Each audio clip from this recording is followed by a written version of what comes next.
Welcome to the first episode of this series on Bob Dylan. Here, we will explore the lyrics, politics, and influences present within the work of Dylan. For the first episode, we'll be doing a comparative study of two poets, Bob Dylan and Langston Hughes. Dylan, without a doubt, was influenced by Hughes's work. Hughes' translation of jazz and blues into poetic forms in poems like The Weary Blues would have been key for Dylan in writing songs like Subterranean Homesick Blues and Tombstone Blues. But our focus here is not on the ways in which Hughes directly or indirectly influenced Dylan.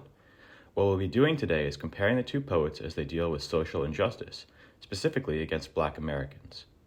While Dylan's Hurricane is likely his most famous song on this subject, we won't be dealing with that song in this episode. Instead, we'll begin by comparing Hughes's late poem, Mississippi, with Dylan's fairly obscure song, The Death of Emmett Till. Dylan only played the song one time in 1962, and never released it on any of his core albums. The song is instead included in Volume 9 of the Bootleg series. For Hughes, we'll be taking a look at Mississippi, published in 1955. The poem is subtitled To the Memory of Emmett Till, and was published the same year that Till was murdered. While both Hughes and Dylan deal with the same subject matter, each poet approaches Till's murder from a very different perspective, and with very different style. In this episode, we'll be exploring the implications of the differing styles, as well as the political outcomes of each poem. We'll begin chronologically with Hughes's Mississippi. The poem. Oh, what sorrow! Oh, what pity! Oh, what pain, that tears and blood should mix like rain, and terror come again to Mississippi. Come again? Where has terror been? On vacation? Up north? In some other section of the nation, lying low, unpublicized? Masked, with only jaundiced eyes showing through the mask.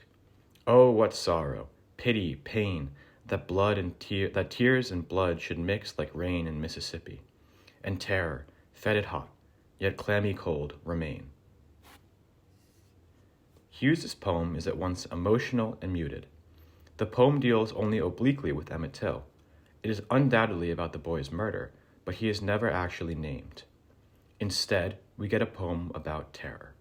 Terror, which returns from a place the narrator cannot name, strikes upon Mississippi.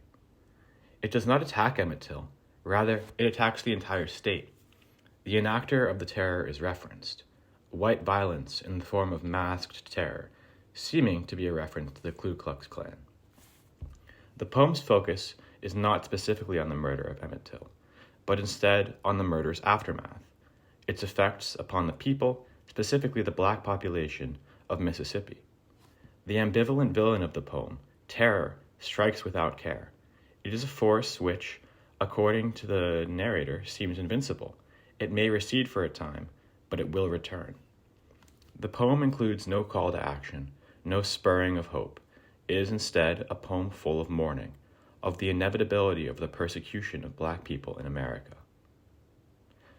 We can turn now to Dylan's The Death of Emmett Till. Dylan takes the same subject, but he expresses it very differently. While Dylan also definitively sets the focus of the poem on Mississippi within the first line, his song goes on to much more explicitly describe the actual death of Emmett Till. Dylan describes Emmett Till as a boy with black skin, bringing Till directly into the world of the song, unlike Hughes.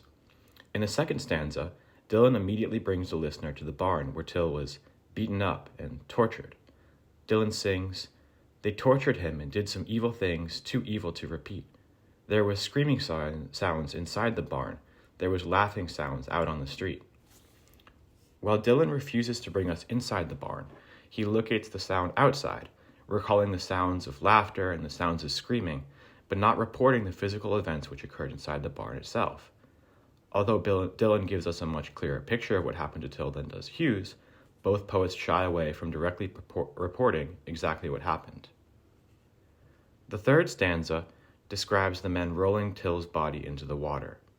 It goes on to ask why anybody would do such a thing, thinking, "The reason that they killed him there, and I'm sure it ain't no lie, was just for the fun of killing him, and to watch him slowly die."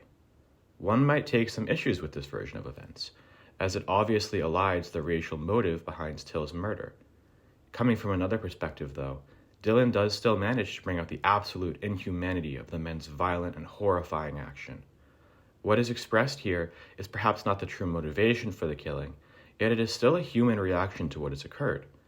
Dylan takes on the voice not of a sociologist, but an average person reacting to Till's death.